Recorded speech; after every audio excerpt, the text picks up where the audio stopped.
monnaie locale, des jardins partagés, des écoles à énergie positive. C'est à Montreuil, en Seine-Saint-Denis, qui fait sa mue. Elle a commencé par la transition énergétique, bien sûr, mais aujourd'hui, vous allez le voir, il s'agit d'une transition vers un monde meilleur, où l'on recrée du lien social, un cadre de vie plus solidaire. Et si la Seine-Saint-Denis nous cachait de petits coins de paradis, c'est l'enquête de Pascal Der, mais vous allez le voir, ça donne la pêche. La transition écologique, ça passe par des lois et des règlements, certes, mais ça passe aussi et surtout par des habitants qui décident de se réapproprier collectivement leur territoire, leur monnaie, leur énergie, leur espace urbain et leur alimentation. C'est le cas de Montreuil et ses 100 000 habitants, engagés depuis une dizaine d'années déjà dans un mouvement de transition écologique et citoyenne tous azimuts, avec une pêche d'enfer.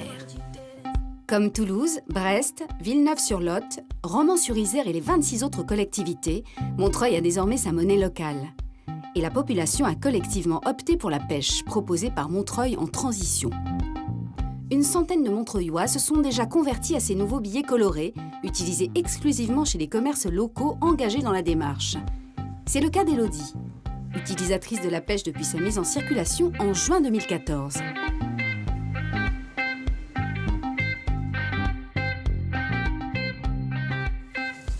Je vais vous prendre ce bouquet, s'il vous plaît. Très bien. Est-ce que vous acceptez la pêche? Tout à fait. Et ça fait longtemps que vous l'acceptez? Ça fait quelques mois déjà, oui. D'accord. Et comment ça s'est passé? Comment vous avez eu cette envie-là? J'ai fait la demande pour pouvoir la distribuer et voilà, l'accepter en tout cas. Et voilà, c'est quelque chose pour moi qui était important. Alors, c'est pas une vraie monnaie, c'est un coupon d'échange officiellement. Le terme, c'est celui-ci. C'est-à-dire que c'est comme un bon d'achat, si vous voulez. Ça va pas forcément plus loin, il n'y a pas de lien avec la banque, Banque de France, etc. C'est vraiment un coupon d'échange, mais ça a la même valeur que l'euro, 5 € et 5 pêches. Tenez. Merci beaucoup.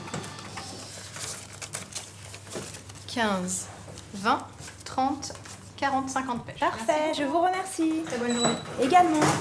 Alors pour moi, ce qui est important dans l'utilisation d'une monnaie locale, c'est que ça recrée du lien avec les commerçants de mon quartier. Ces commerçants-là s'engagent également à faire des achats locaux de leurs propres fournisseurs. Donc eux aussi sont dans une démarche qui a ce sens-là, de côté local et activité et soutien au développement d'activités locales de Montreuil. Alors pourquoi j'accepte la pêche? Tout d'abord parce que pour moi ça va de pair avec l'essence même d'un commerce, c'est-à-dire le lien social, que les gens viennent chez nous parce qu'on habite Montreuil d'abord, mais aussi parce qu'on prend la pêche. Donc pour moi, ça va de pair avec ce qu'on est. Je ne peux pas payer mes fournisseurs en pêche parce qu'ils ne sont pas de Montreuil, on n'a pas d'horticulteurs à Montreuil, mais en tout cas, j'essaie déjà d'acheter effectivement des fleurs d'Île-de-France, par exemple, ou de Bretagne, ou du Var, privilégier le local. Donc la pêche fait aussi partie de ça. 4500 pêches circulent sur le territoire. Des coupons billets d'une valeur paritaire à l'euro de 1, 2, 5, 10, 20 et 50 pêches. Pour tenir le cap de la transition et ses engagements militants, il faut vraiment avoir la pêche. Pascal Mage est l'un des piliers historiques de l'association des Murs à pêche, créée en 1994 pour protéger et animer ce lieu emblématique de l'histoire maraîchère de Montreuil. Pourquoi ils mettaient les pêchers contre les murs? Parce que le pêcher, c'est un arbre du sud. Ça fleurit tôt, au mois de mars. Une gelée, pas de fleurs, pas de fruits. Donc ils ont construit ces murs. Donc tu vois les matériaux là, le silex, le gypse, qui prenaient localement, et ce sont des murs de pisans avec de la terre. Donc ils ont construit comme ça 600 km de murs. Ils faisaient tout un damier, c'était un paysage un peu incroyable. C'était assez minéral, mais tout à fait étonnant.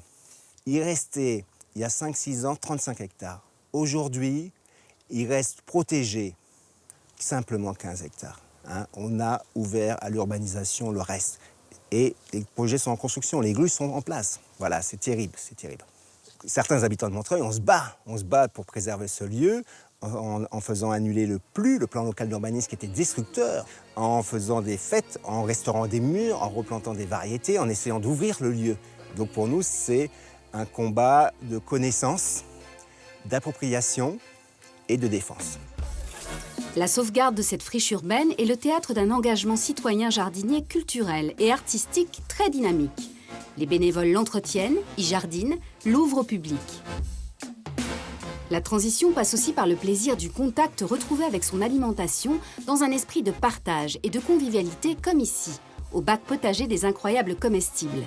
Une initiative venue de Grande-Bretagne qui consiste à proposer des petits potagers collectifs aux habitants. Libre à eux de piocher dans les récoltes, mais aussi de mettre la main dans la terre. Alors, le basilic, ça a été... Les gens, ils se sont bien servis parce qu'il y avait des grosses feuilles, etc. Là, il y a encore une betterave. Là, il y a un concombre. Ce qui est quand même primordial, je trouve que ça fait du lien. Voilà, et c'est ça ce qui m'a quand même aussi beaucoup attiré. Hein. Bon, cette année, c'est quand même une première expérience. C'est pas encore au top. Hein. Il n'y a pas de quoi manger, mais j'espère qu'on aura de quoi manger peut-être l'année prochaine. 7 autres bacs ont été déjà posés dans différents quartiers de Montreuil. Frédéric Benaza s'apprête à planter un prunier dans celui qui jouxte son lieu citoyen. Et je vais réarroser, on remet la terre. Donc voilà, c'est vraiment incroyable comestible. C'est pour tout le monde. Donc vous passez dans la rue, vous êtes sur le parking, hop, et voilà, toc, c'est parti, on mange, on regarde les fruits, ça produit quelque chose, tout le monde est heureux, ça rend du social, c'est sympathique, et voilà, ça fait une belle ville, ça fait une belle rue, et ben voilà, du global au local. D'autres communes de région parisienne, comme Sucy-en-Brie ou le Pré-Saint-Gervais, sont également engagées dans cet irrésistible élan de changement. Connecté grâce aux réseaux sociaux et au web, le mouvement de la transition essaime rapidement et rien ne semble pouvoir le stopper.